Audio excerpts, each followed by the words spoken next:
প্রতি সপ্তাহে নতুন নতুন ভূতের গল্প দেখতে সাবস্ক্রাইব করুন বাংলা ভূতের গল্প চ্যানেলটিকে। সেই সাথে বেল আইকন প্রেস করতে ভুলবেন না।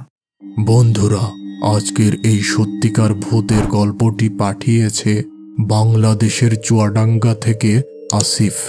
আর এই ভুতুড়ে ঘটনাটি ঘটেছিল তার মেজ বোন রেবিনা খাতুন এর সাথে। আজকের বিশেষ প্রশ্ন, তোমরা কি কেউ কখনো রাতের বেলা কোনো গাছ থেকে ফল পেড়ে বা কুড়িয়ে খেয়েছ? আর সেই ফলের নাম কি ছিল? আমার মেজ বোন রেবিনা ও বড় বোন সাথী, তখন তারা দুইজন এক ঘরে থাকত। একদিন রাতের বেলা আমার মেজ বোন রেবিনার হঠাৎ ঘুম ভেঙে গেল এবং সে ওয়াশরুমে যেতে উদ্যত হলো। ওই সময় আমার বড় বোন সাথীও একটি টর্চ লাইট নিয়ে বাহির হলো। ওয়াশরুমটি ছিল আমাদের বাড়ি থেকে কিছুটা দূরে, আর এই সময়টা রাতের বেলা হওয়ায় দুই বোন একসাথে ঘর থেকে বাহির হলো। আমাদের বাড়ির পাশে ছিল একটা পুকুর।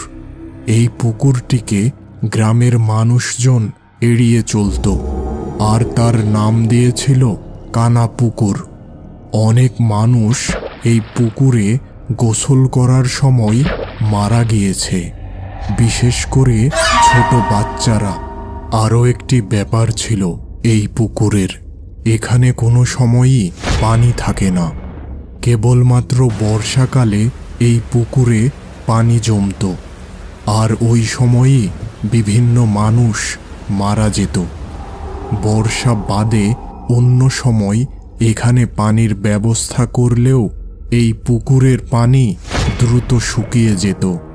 আর এই জন্যই এলাকার স্থানীয় মানুষজন এর নাম দিয়েছিল কানা পুকুর বা ছিদ্রযুক্ত পুকুর। এই পুকুরের পাশেই ছিল আসিফদের একটি আমের বাগান। আর এই ভুতুড়ে ঘটনা যখন ঘটে তখন ছিল গ্রীষ্মকাল। আম বাগান পরিপূর্ণ ছিল পাকা আমে। ওই সময় প্রতিদিন সকালে আম বাগানে বিভিন্ন মানুষ এসে সেখানে পড়ে থাকা পাকা আম কুড়িয়ে নিয়ে যেত। ওয়াশরুম থেকে বাহির হতেই রেবিনা আপুর চোখ পড়ল ওই আম বাগানের দিকে। এবার তিনি কিছুটা অবাক হলেন। তার মনে হলো বাগানের মধ্যে কোনো এক মহিলা যেন আম কুড়াচ্ছে। আজকে রাতে যেহেতু বেশ কয়েকবার ঝোড়ো হাওয়া বয়েছিল, যার ফলে হয়তো বাগানের গাছ থেকে বেশ কিছু পাকা আম পড়েছে। এবার রেবিনা আপুর বেশ ইচ্ছা হলো কিছু আম কুড়িয়ে নিয়ে আসে। এবার সে সাথী আপুকে বলল, তুমি রাস্তায় লাইট ধরে থাকো, আমি বাগান থেকে কিছু আম কুড়িয়ে নিয়ে আসি। এই বলে সে ওই বাগানের দিকে রওনা দিল।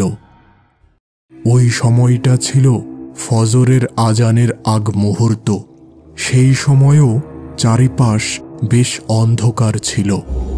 বাগানে পৌঁছে ওই মহিলাকে দেখে রেবিনা আপুর মনে হলো ইনি তাদের প্রতিবেশী রুমা আন্টি। কিছু সময় খোঁজাখুঁজি করেও কোনো আম পেল না আপু। এবার সে ওই মহিলার উদ্দেশ্যে বলল, রুমা আন্টি, আমাকে কিছু আম দেও না, আমি একটা আমও পাচ্ছি না। এবার ওই মহিলা কোনো কথা না বলে আপুকে কেবলমাত্র ইশারায় তার কাছে আসতে বললেন।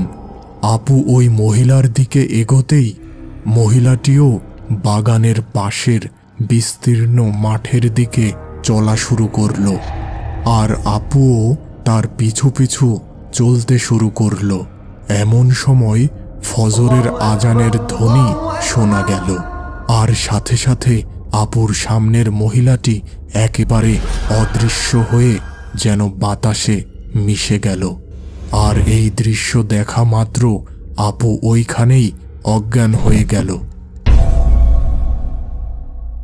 এদিকে মেজ আপুর অজ্ঞান হওয়ার দৃশ্য দূর থেকে দেখে দ্রুত সাথী আপু ঘরে যেয়ে বাবা ও মাকে ডেকে আনলেন। বাবা দ্রুত যেয়ে রেবিনা আপুকে উদ্ধার করলেন। রেবিনা আপুর জ্ঞান ফিরতেই বাবা তাকে জিজ্ঞাসা করলেন, কিরে, কি হয়েছিল তোর? ওইভাবে হঠাৎ অজ্ঞান হয়ে গেলি? এবার রেবিনা আপু তার সাথে ঘটা সমস্ত কাহিনী জানালেন ও সেই সাথে রুমা আন্টির হঠাৎ অদৃশ্য হয়ে যাওয়ার কথা জানালেন। বাবা দ্রুত আমার বড় বোনকে ওই রুমা আন্টিকে ডাকতে পাঠালেন। তিনি ঘরে আসতেই বাবা তাকে জিজ্ঞাসা করলেন, কি রে রুমা, তুই কি কিছু আগে আমাদের আমের বাগানে গিয়েছিলি আর সেখানে আমার মেয়েকে ভয় দেখিয়েছিস? আমি না, কখনই না। আর এই ভোর রাতে আমি কেন একা ওই বাগানে যাব? রুমা আন্টির কথা শুনে সকলে বেশ চিন্তিত হল। আমার বাবা ব্যাপারটা কিছু বুঝতে পারলেন। ওই দিনই রেবিনা আপুকে একজন হুজুরের কাছে নিয়ে যাওয়া হলো। তিনি সব কিছু শুনে বললেন, ওই সময় ফজরের আজানের কারণে মেয়েটি আজকে বেঁচে গেছে। অনেক খারাপ কিছু হতে পারত এই মেয়ের সাথে। সে ছিল কোনো ছলনাময়ী শয়তান আত্মা বা জিন। রাতের বেলা ওই সব পাকা ফলের বাগানে একা একা যেতে হয় না। সেখানে নানা ধরনের শয়তান আত্মা বা জিন ঘোরাফেরা করে। আমি এই মেয়েকে একটি তাবিজ দেব। আশা করি সব কিছু স্বাভাবিক হয়ে যাবে।